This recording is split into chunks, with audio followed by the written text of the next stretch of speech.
E aí, professor Pereira, por que você não tá na foto aí de Juliette hoje? Ah, porque o Juliette eu deixei exclusivamente aqui pra Joana Dark, certo? Reinaldo Pereira Funk Sapoteiro. Oi, oi, oi, oi, oi, oi, oi. Salve família, boa pra nós, professor Pereira aqui na voz, professor de Geografia e História formado pela Unesp, certo?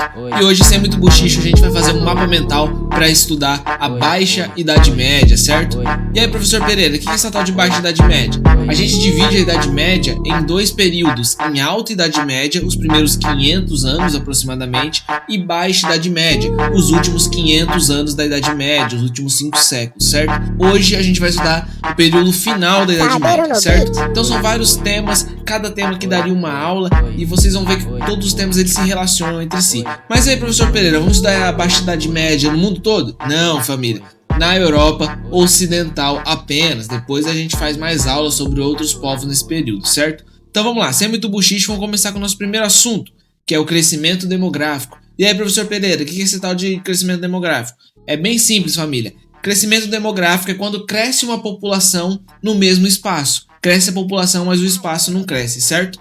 Então, estava crescendo muito a população. E por que estava crescendo muito a população na Europa nesse período, família? Eles estavam experimentando pequenas melhorias de vida, certo? Como, por exemplo, o fim das invasões, reduções das guerras que aconteciam muito no período de feudalismo, que a gente já falou na outra aula. Ou, por exemplo, como os feudos estavam muito isolados, teve uma diminuição na transmissão de epidemias, de doenças que atacavam ali as cidades medievais, certo? Então, a partir do século X vai haver esse crescimento demográfico, esse crescimento populacional, e isso vai gerar a falta de terras cultiváveis, certo? Por quê? Porque cresce o número de pessoas, cresce a população, mas a terra continua o mesmo, certo? Então, vai faltar terras cultiváveis. O feudalismo não vai ser capaz de suportar tanta gente dentro do feudo. E o que vai acontecer? A partir ali do século X, senhores feudais vão começar a expulsar pessoas dos feudos, porque eles não tinham mais terra para todo mundo, família. Lembra que eles arrendavam terra? Eles não conseguiam mais arrendar, não faziam mais acordo, porque tinha muita gente para pouca terra, certo? Bom, e o que vai acontecer? Essas pessoas que são expulsas ou que não conseguem trabalho, arrendamento de terras pelo método antigo do feudalismo, elas vão se dedicar a novas profissões, certo? Como o artesanato e o comércio. Então vai surgir uma nova classe social que na Europa, durante a Idade Média, ainda não existia, que é a classe social dos artesãos. A gente vai falar mais pra frente dele. Dos artesãos e dos comerciantes, certo? Porém, essa classe que surge era uma classe extremamente marginalizada, porque nesse período quem tinha prestígio, quem tinha status social era quem tinha terra. Então eles eram extremamente marginalizados. Boa parte deles sequer tinha sido aceitos nos feudos, certo? Então, essa nova classe social que vai surgindo. Então esse é o nosso primeiro assunto. Bom, muito ligado ao crescimento demográfico e à falta de terras cultiváveis, surge as cruzadas, as famosas cruzadas. Essa você já ouviu falar, né? Então vamos lá. Ao todo foram 8 cruzadas oficiais entre 1095 e 270, certo? Por que eu falo 8 cruzadas oficiais? Porque tivemos cruzadas extraoficiais também, cruzadas de crianças, cruzadas dos mendigos, que foram cruzadas consideradas não oficiais, certo? O que eram as cruzadas, afinal de contas? Eram expedições militares convocadas pela Igreja Católica, ou seja, o Papa, no caso o Papa Urbano II, chegou na galera e falou assim: aí família, ó, os árabes, os muçulmanos estão dominando a cidade de Jerusalém, certo? A gente precisa fazer alguma coisa, mano. Não dá pra deixar Jerusalém, que é uma cidade sagrada pra nós, na mão dos árabes, certo? Vamos se juntar, família, e vamos lutar. Quem é fiel, luta contra os infiéis, certo? E aí, ele incentiva as pessoas a irem lutar na Guerra das Cruzadas, sob esse pretexto de salvar a cidade de Jerusalém. E ele dizia que quem lutasse na guerra e sobrevivesse ia ter terra, quem lutasse na guerra e morresse já tinha vaga garantida no céu. Então os caras falavam, não tem o que perder, maluco, vamos pras cruzadas, certo? E aí que foi acontecendo esses movimentos de cruzadas, que durou aí quase 200 anos, certo? Bom, eu disse que esse foi pelo menos o pretexto. Por que foi pelo menos o pretexto? Porque tinha vários outros interesses por trás das cruzadas. Ou seja, ao longo das cruzadas elas se converteram em objetivos comerciais e econômicos, sobretudo, certo? Objetivos que não tinham nada a ver com a religião. O mais nítido disso é a Quarta Cruzada, porque a Quarta Cruzada eles nem chegaram a atacar os árabes, nem chegaram a atacar os muçulmanos, os turcos, seja quem for. Eles atacaram outros católicos. eles atacaram o Império Bizantino, a cidade de Constantinopla. Por quê? Porque lá tinham vários portos comerciais muito importantes, então eles atacam e dominam portos. Para quê? Para reabrir o comércio. Além disso, existia uma rivalidade religiosa entre católicos romanos e católicos bizantinos, porque aí por volta do ano 1000, os bizantinos fizeram o chamado Cisma do Oriente. Ou seja, o que é isso, professor Pereira? A palavra cisma significa divisão. Eles se separaram. A igreja bizantina se separou da igreja romana. E aí tinha dois líderes, eram duas igrejas separadas, então tinha essa rivalidade também, certo? Então as cruzadas tinha esse pretexto de reconquistar a cidade de Jerusalém, mas no fim das contas ela tinha outros objetivos: comerciais, econômicos, busca de terras, rivalidade contra outros católicos, outros cristãos, certo? Então esse foi um movimento de cruzadas muito ligado aqui ao crescimento demográfico.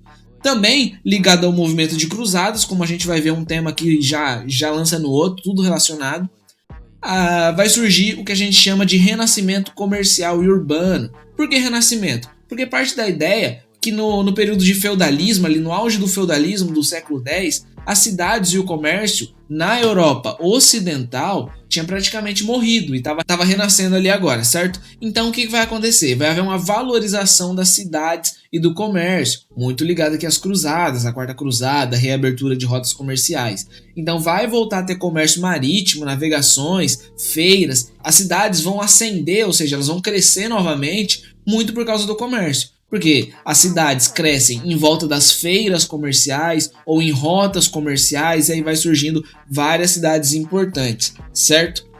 As cidades nesse período geralmente eram muradas, ou seja, elas eram fortificadas, e por isso elas chamavam burgos. A palavra burgo do latim significa fortaleza. Então as cidades que iam surgindo ali, elas se protegiam contra invasões, contra ataques, certo?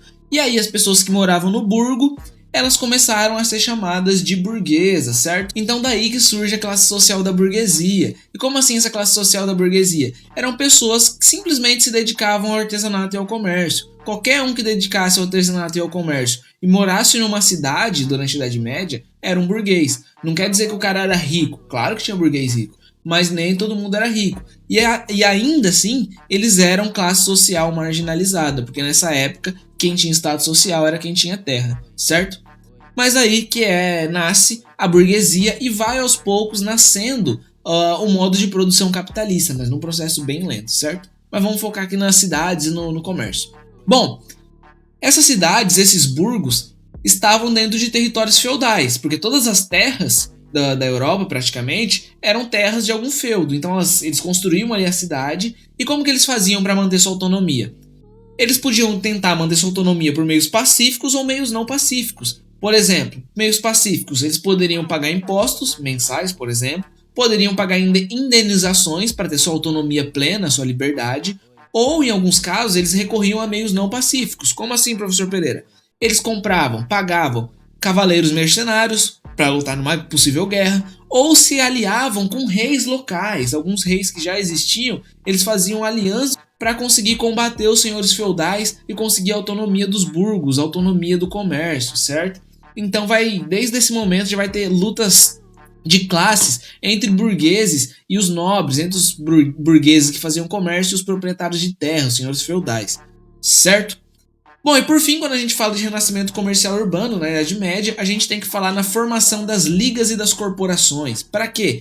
Para facilitar o comércio, para melhorar o comércio, eles vão se organizar em ligas e em corporações. Sejam essas ligas e corporações de ofício, ou seja, que fabricavam, que faziam artesanatos, ou de viajantes, de mercadores, certo? Para que isso? Para ter vantagens comerciais, para conseguir manter o preço dos produtos, para evitar concorrência, eles se organizavam em corporações ou ligas, certo? Muito importante também. Então, diretamente relacionado aqui com as cruzadas e com o crescimento demográfico. Beleza? E a gente vai para o nosso quarto assunto, que é a peste bubônica, certo? E aí, professor Pereira, o que a peste bubônica tem a ver com o renascimento comercial e urbano? Tudo, família, tudo. Por quê? Porque a partir do renascimento comercial e urbano, as cidades vão começar a abarrotar de gente, as cidades vão começar a ter aglomeração, certo? Porém, não tinha higiene, não tinha saneamento básico. Então a falta de limpeza, a falta de higiene em ambientes aglomerados dos burgos das cidades medievais que vão facilitar a proliferação de doenças graves como a peste bubônica, certo? Essa peste bubônica que eu tô falando aqui pra vocês, ela também é conhecida como peste negra. Por quê? Porque ela dava uns bulbos na pele que explodiam e vazava pus e sangue, até por isso bubônica. Ou também dava hemorragias internas que deixavam manchas negras no corpo, manchas pretas na pele, e por isso peste negra. Então ela ganhou aí esses dois nomes, certo? Bom, essa doença provavelmente oriunda de pulgas de ratos, então o contato com os ratos facilitava o contágio e a falta de higiene facilitava a proliferação de ratos. Essa doença provavelmente é originária da Ásia e foi migrando, e na Europa, por causa desses aglomerados urbanos, é que ela teve maior efeito, sua maior catástrofe. Em apenas 6 anos, de 1347 a 1353, em apenas 6 anos, morreram cerca de 25 milhões de pessoas, ou seja, 1/3 de toda a população da Europa, certo? Então foi uma doença bem pesada mesmo, somando com falta de higiene, somando com períodos de fome, então foi uma catástrofe geral esse período. Além disso, é importante destacar que a peste bubônica ela marca um período de valorização da ciência em relação ao misticismo, em relação aos dogmas da Igreja Católica. Porque por muito tempo, no começo da doença, a Igreja Católica dizia: não, família, não se preocupa não, isso aí tá acontecendo porque nós estamos pecando, certo? Vamos parar de pecar que tudo vai ficar pampas. Mas aí, essas coisas não aconteceu, o povo parou de pecar, e aí a própria igreja que antes falava que estava suave, a própria igreja começou a ficar com medo, começou a morrer vários padres, vários bispos, e aí o bagulho começou a ficar louco. Então muita gente falou: aí, vou parar de botar fé nessas coisas que esses caras tá falando, mano. Vamos começar a estudar de verdade. E aí marca um declínio do misticismo e uma valorização da ciência. Beleza?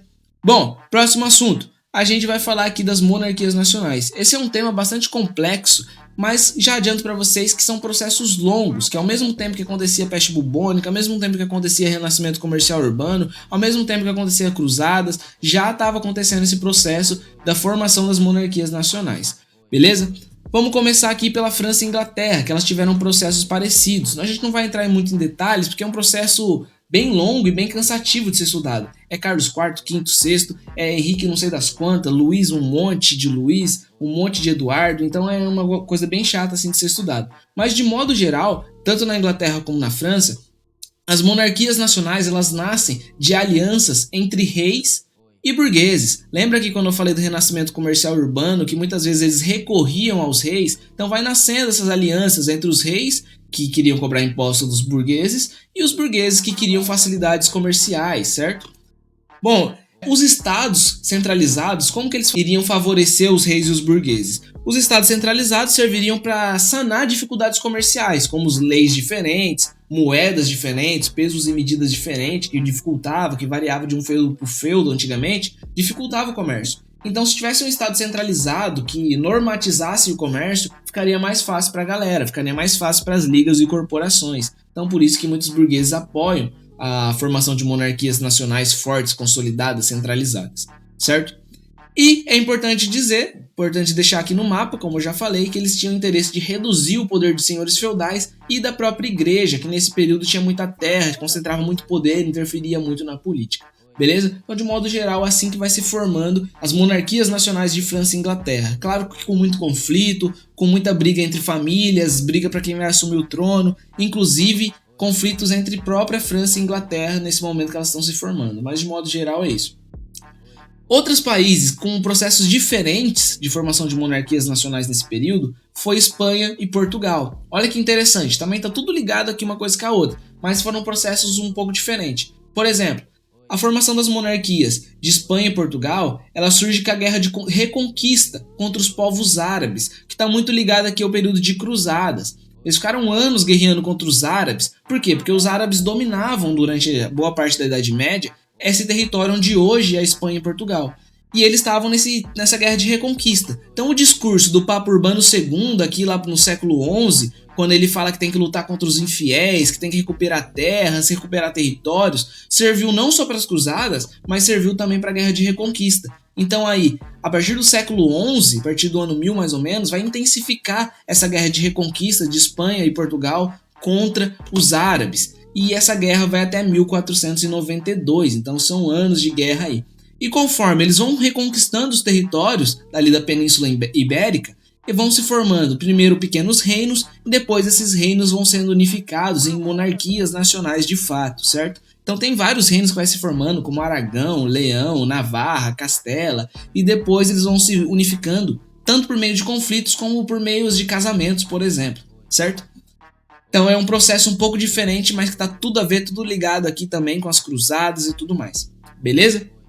Bom, e aí a gente entra no nosso último assunto, que é a Guerra dos 100 Anos, que está diretamente relacionado com a formação das monarquias nacionais de França e Inglaterra. Então, como eu já disse, é uma coisa assim meio chatinha de ser estudado. É um monte de Carlos, um monte de Eduardo e tal, confunde bastante a cabeça.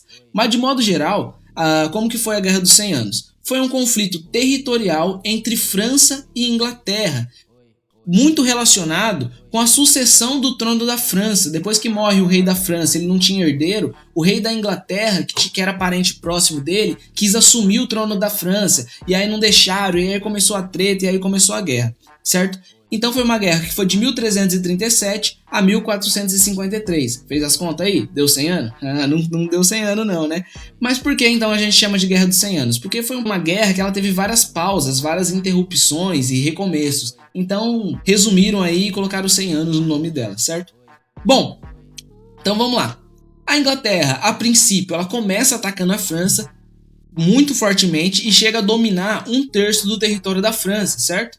Então a Inglaterra, a princípio, era o país que estava vencendo aí a guerra, beleza? Porém, surge uma pessoa aí muito importante, a pessoa mais importante aí da aula de hoje, que é a Joana d'Arc, certo? A Joana d'Arc era uma general francesa que liderou exércitos franceses na reconquista das terras francesas que a França tinha perdido nos anos iniciais da guerra, certo? Você deve ter perguntado, e aí, professor Pereira, por que você não tá na foto aí de Juliette hoje? Porque o Juliette eu deixei exclusivamente aqui pra Joana d'Arc, certo? Ela que tá merecendo aí hoje, beleza? Bom, então ela foi uma militar que marcou esse período de reconquista, mas o que vai acontecer com ela? Ela é capturada, ela é entregue para a Igreja Católica, ela é julgada pela Inquisição e é condenada à fogueira. Então ela é morta na fogueira, ela é colocada na fogueira viva, é queimada viva, porque a igreja acusou ela de ser uma bruxa, certo? Então ó que pesado, ó que cena.